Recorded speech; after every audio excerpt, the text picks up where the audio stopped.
Hi, and welcome to Superantiging Podcast with myself, Steve Halperin. The subject of this podcast will be testing, age testing. You notice when you haven't seen people in a long time and you look at them and you realize, wow, they've aged, and they might be the same age as you. And then you meet other friends, colleagues that you haven't seen in a long time, and they basically look the same. So what's going on? Well, aging starts in our cells. And now we're discovering many genes that affect aging, longevity, and with that, age-related conditions. And one of the things I've noticed is that people who take care of themselves, lifestyle, diet, supplements, just don't look older. Well, maybe they got a lot of sun, sun exposure, and that might have been a factor. But so what's going on? Well, we know that there are changes in our cell batteries, our mitochondria, our cell structures. And think about this model. The model is it starts in your cell and what's in the cells, right? Especially the mitochondria. But how well are your cells functioning? And then the cells make up tissue, and the tissue make up organs, and the organs are part of the orchestra, your body. So what we do is, in traditional medicine, we treat the top, but we don't look at the cells. Well, maybe if you're dealing with cancer, advanced cancer immune therapy, they might be looking at that. But basically, traditional medicine is not designed as cellular metabolic medicine. Change what's going on in the cells. Then the body starts to do what it's supposed to do.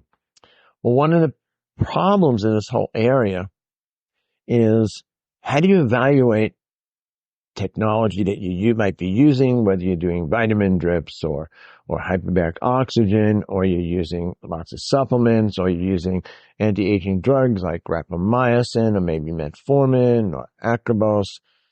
How do you know these are really doing anything? Well, you can look if you have abnormalities in your blood tests. And remember, the problem with most blood tests is the ranges. And the ranges really don't reflect wellness, what we call optimal. They're looking for diseases, conditions, diabetes, lipid problems, and they're looking at pathology. Blood tests basically look for pathology. And now there's a whole different model. Suppose you don't have, at least to your knowledge, any conditions. You feel great. How do you know what's going on in your body? Well, one of the great tools now is what we call biological age testing. There's two categories. You can measure chronological versus biological age. You can measure telomeres. A little controversy, but the idea is generally you want long telomeres. And then you can measure, which is really, really fascinating, you can measure speed of aging. That's so important because it's modifiable. It takes much longer to try and change biological versus chronological age, but speed of aging is so important because now you can evaluate your interventions, whether you're going to do different kinds of supplements or whether you're going to do more aggressive therapies, or maybe something you don't know hasn't shown up in a traditional blood test. So what's causing this? What's causing this speed of aging? It might be genetic. Well, the whole field of epigenetics, which is turning on and turning off switches. Now, let me give you a little idea of what this whole methylation, and methylation is so important.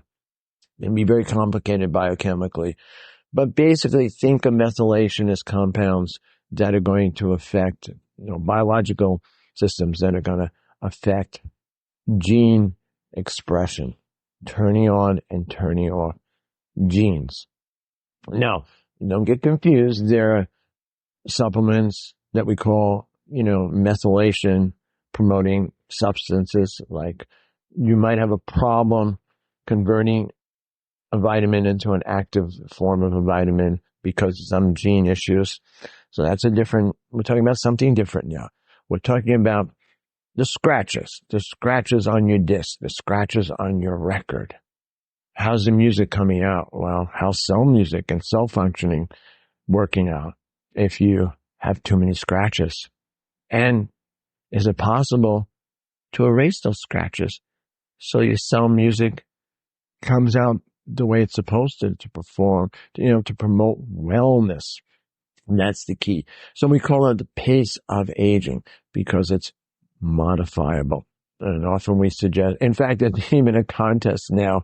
They call it, the age revolution contest, where people are doing these tests and seeing the differences. And then if you really have a great number, you'll get posted the web as part of this contest. But again, I think it's such a valuable tool because, as I said, the most frustrating part I have is trying to determine what's working. Because it's easy. If you have an infection, traditional antibiotics or antiviral, or you have a medical intervention for a health problem, well, that's easy. But what are you seeing when you don't have that? How are you seeing that you're really slowing that clock so that you don't develop age-related conditions? So that's so exciting. And what are some of the things, let's talk about in general, rapamycin, lots of clinical trials going on rapamycin. Rapamycin originally was researched as an antifungal compound, and then they found that it can suppress the immune system and organ rejection at high dose. And then it was discovered that it can affect something called main target of rapamycin, sort of a self thermostat, slow it down, not totally because you don't want to turn it off. But in animal studies, it seems to promote a slower aging process. Now, will it reverse aging? We don't know. Can you get age reversal? We don't know. Can you get slowdown of aging according to some of these tests? Yes, you can. So that's exciting. We have rapamycin. We have what we call phenolic compounds. Phenolics is a big thing right now. We call them senescent cells. These are zombie cells. These are people come over your house and just eat all your food, make a big mess, and just make trouble. Well, these cells at a younger age, you can't get rid of them all. Phenolic cells, they might do something, but as you accumulate more and more of these, it's like having a guest. You have a few guests, that's great. Okay. Even if they make a little bit of a mess, they clean up. Well, the problem is with these cells, they don't. And so there are lots of companies working on trying to develop antibodies and different medications to deal with these senescent cells. And there are nutraceuticals, quercetin, fisetin, and there's a whole list of different, phenolic compounds. Is it 100% yet? We don't know. Okay. But do no harm. That's the rule. If you take something and basically it really doesn't have a basic risk, don't worry about it. So I'm going to digress again because, on my website, StephenLongevity.com, I'm going to start to post some of this information in the blog and also what I consider fake health news, and kind of like, I'll put it in quotations in nice language. Bull, you can figure the rest. Bull dash studies. And a bull dash study was, be careful, I said this before, and it really hit home. Because you'll see all these things. Don't take this vitamin. This vitamin might poison you. Don't take this herb. This might poison you. It's a waste of time to take supplements because you're going to just fill up the toilet. Well, I heard that for decades. For decades, there was basically an orthodox war on people supplementing for the most part. Yes, prenatal, you could take supplements during prenatal. And maybe if you found a real expert and you had an actual nutrition disease, such as rickets, vitamin D, or beriberi, supplementation might be appropriate. But since nutrition science was not taught as part of Orthodox medical school, where are you getting this information? But let me go to this really funny article, because it's getting repeated maybe in my feed because of AI. And they found, people coming to emergency rooms because they were taking turmeric and ashwagandha. I don't know if there was another one. Oh, okay. What was going on? All these people were there who took, who reported had health conditions or on medications, or didn't even tell people they were on different medications, but they were. They were on medications. Was it the turmeric or the ashwagandha? Probably not. Most likely not. The FDA has a reporting system. And they often say supplements are not regulated. That's true. But they have a reporting system where if people keep having reactions to stuff, it gets reported to the FDA. And they do not get many reports on people, poison themselves with turmeric. Well, you can take too much of anything. You can overdose on water. And because of the effect on electrolytes, you're in big trouble. So don't drink too much water. And in fact, I even say, for the most part, if you're healthy, try and pay attention to taste, thirst, like food and water. You're thirsty, drink, because you can overhydrate, just like you can underhydrate. So that was I call that, then that could be a Monty Python, like they had the silly walks. That could be what I call, I'm going to post these sometimes as the silly studies. Well, they did this and they didn't really see a difference. Well, what would the other variables on this say? Okay, so let me get back to the topic of what I think are valuable modalities, supplements, and again, interventions get really hard if you don't have a measuring tool. Should you intermittent fast? Yes and no. Should you do paleo diet? Should you do vegetarian diet? Should you do the Mediterranean diet? Should you consume a little bit of alcohol or not drink alcohol? It comes down to personalization.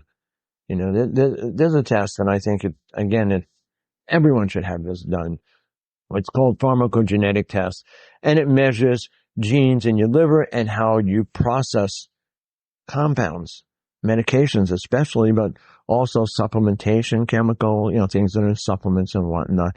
You can be a fast metabolizer, slow metabolizer, and that's very, very important because you can take what's considered a normal dose and overdose because you're a fast metabolizer. And, it's one of the also, when you get a medication, sometimes depending on the medication, they say, well, be careful with grapefruit juice because that can affect the processing in the liver. And even more so if you have certain genes and you could get too high a dose of something. Well, I think it's a great idea. It should be part of everyone's medical history to have the pharmacogenetic test. So you know that if you're doing medication and your practitioner has that information, they can adjust the dose to you. So let me get back into, I was relating this to who knows with the people who supposedly, wound up sick from the supplementation. And also remember, quality in the whole supplementation field, knowing that the supplement you're taking is pure, it's been tested for ingredient and purity, and what's in it's supposed to be in it. And that's very important. And that's why in a field that has, maybe 100,000 supplements now, I'm very careful in my recommendations to people, companies that have been around a long time, have a reputation, because basically, anyone can set up a shop and make some supplements. And that's been a problem. It's been a problem because the FDA with their staff can't really do this. So I'm getting off of the topic. What you really want to know is what kind of interventions. I like methylene blue. I've talked about it many times. I think it needs to be used properly. I think you need the purest products. I think it needs to be part of a program of what else you're taking. I've seen some powerful results. I've seen cognitive improvement myself and clients. I've seen certain symptoms disappearing that they had. I think the fascinating part about it is, yes, it's an antioxidant. Yes, it's a chemical. Yes, it's a dye, but it can affect mitochondria in a positive way. Again, what I said at the beginning of the podcast, get to the cell system. I'm really fascinated to see what's going to happen with the addition of, say, of methylene blue to other anti-aging, supplements or technologies, to see what's going to happen to the pace of aging and see if these interventions are really starting to make a difference. So let's get back to it. I think that lysine, because it's making glutathione, I put it into a smoothie. I put some powder into my smoothie. I think it's a wonderful amino acid. One that I'll have to do a podcast on that I'm sure most people haven't heard of, and that's threonine. Threonine. Very, very interesting research. I'm delving into it now as an amino acid that can really have powerful cognitive effects, cognitive benefits. And I think methylene blue can be, in with appropriate usage, a longevity compound. Very synergistic with some of the others. Now, what's, again, amazing now is AI is being used for speeding up drug development. Now, again, what's the difference between a drug and what we have in supplements? Drugs are synthetic compounds. That's the difference. And so instead of using the term just nutraceutical, I love the term nutraceuticals because we want to take nutrient compounds to get a biological response, right? So that's really important. And the field of AI developed or tested compounds is fascinating. And I think we're going to discover at some point some major, both natural and, if you want to call them, drug compounds, and maybe combinations, because there's another big issue. What's the effect when you're taking more than one of these? Is there an enhancement? Well, how are we going to know? And that's why I like some of the great testing that's coming out. And also, don't just depend, and certainly in Dr. Melissa's practice, she is using some very advanced testing, not just the basic blood profile that you get, you once a year, twice a year. It doesn't really, again, as I said at the beginning, it's to look for pathology. Not a bad thing, but it's not measuring wellness.